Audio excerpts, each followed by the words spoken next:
Assalamualaikum warahmatullahi wabarakatuh. Perkenalkan, nama saya Zahratul Inayah dengan NIM 228107060.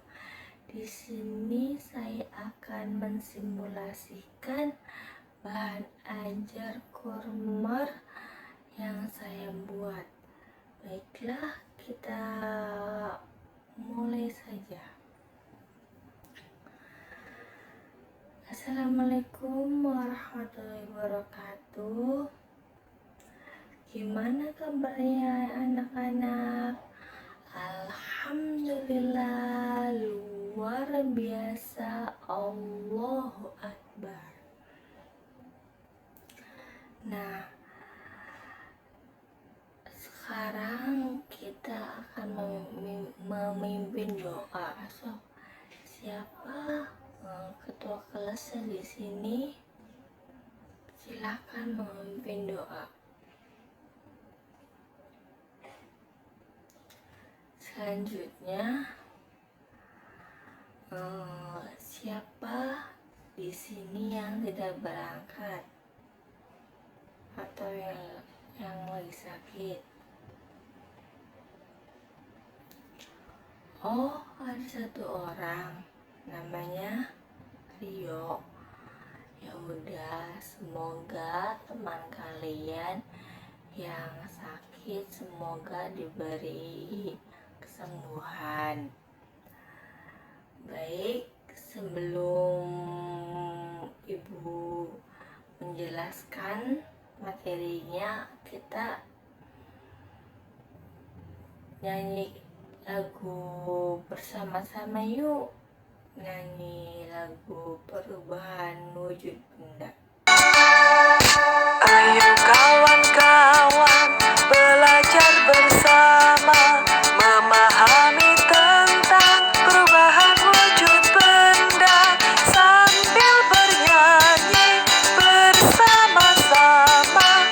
Ingatlah agar tidak sampai lupa, sambil bernyanyi bersama-sama. Ingatlah agar tidak sampai lupa. Padat jadi cair, disebut mencair. Cair jadi padat, disebut membeku. Cair jadi gas, disebut menguap. Gas jadi cair, disebut mengembun. Padat jadi gas, disebut menyublim. Gas jadi padat, disebut mengkristal.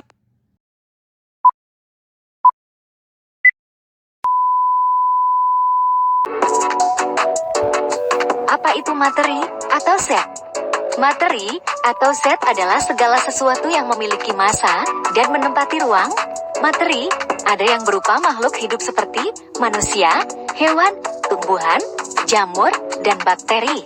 Ada juga yang berupa makhluk tak hidup seperti buku, tas, meja, awan, langit, tanah, dan sebagainya. Ciri-ciri materi. Yang pertama, memiliki massa. Massa adalah besaran suatu benda. Massa suatu benda bisa berbeda dengan massa benda lainnya. Biasanya massa digunakan untuk mengukur banyaknya zat padat. Yang kedua, memiliki volume. Volume adalah ukuran banyaknya jumlah zat. Volume biasanya digunakan untuk mengukur banyaknya zat cair. Berikutnya adalah klasifikasi jenis-jenis zat dan sifatnya. Yang pertama, zat padat. Zat padat memiliki sifat, bentuk, dan juga volume yang relatif tetap. Sifat-sifat benda padat adalah bentuk dan volumenya tetap, berubah dengan cara tertentu, memiliki massa, dan tidak bisa ditempatkan, dan tidak bisa mengalir.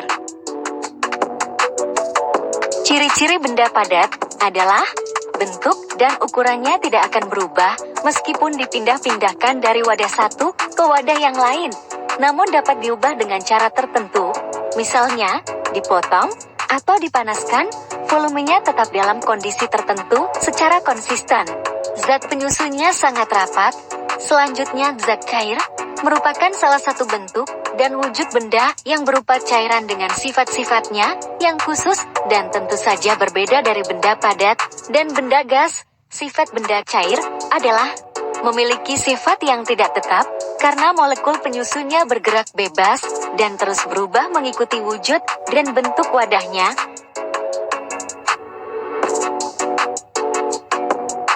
Ciri-ciri benda cair yaitu bentuknya selalu berubah mengikuti bentuk wadahnya, permukaan benda cair tenang dan selalu datar, menempati ruang dan mempunyai massa, mengalir ke tempat yang lebih rendah, dapat melarutkan zat tertentu, dan menekan ke segala arah. Zat gas adalah salah satu bentuk dan wujud benda yang mempunyai volume dan bentuk yang selalu berubah-ubah sesuai dengan wadahnya.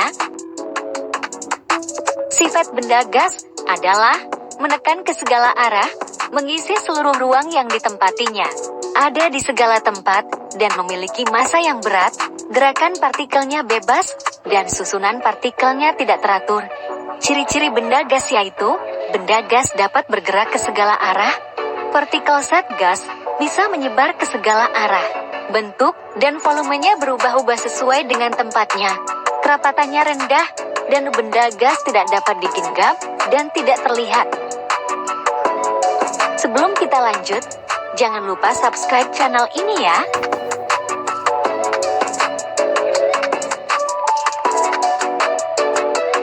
Perubahan wujud benda yaitu mencair, membeku, menguap, mengembun, menyublim, dan mengkristal. Yang pertama, mencair adalah proses perubahan wujud benda padat menjadi cair, seperti pada es yang mencair pada suhu tinggi, mentega yang meleleh saat dipanaskan. Begitu juga dengan lilin yang meleleh saat dinyalakan.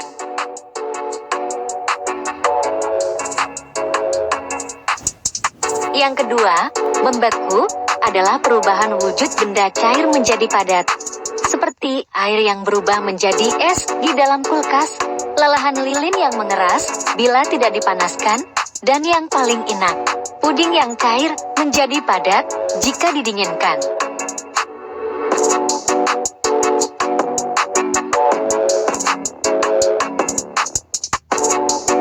Yang ketiga, menguap merupakan perubahan wujud benda cair menjadi gas, seperti air yang dipanaskan akan menguap bila mencapai titik didihnya, parfum yang disemprotkan mengeluarkan bau yang menyengat akibat adanya proses pelepasan molekul atau penguapan.